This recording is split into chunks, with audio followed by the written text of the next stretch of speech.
సవ్వడి ఒకటే కంగారు. చప్పున ఒకటై పోదాం ఈ దూరం చెరగని, ఎక్కడికైనా పోదాం మన లోకం వేరని.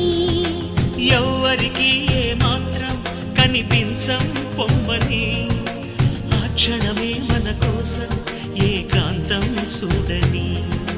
చిటికే వేసి పిలిచే ప్రేమ మనతో చేరగా, మనలో చేరి కరిగే ప్రేమ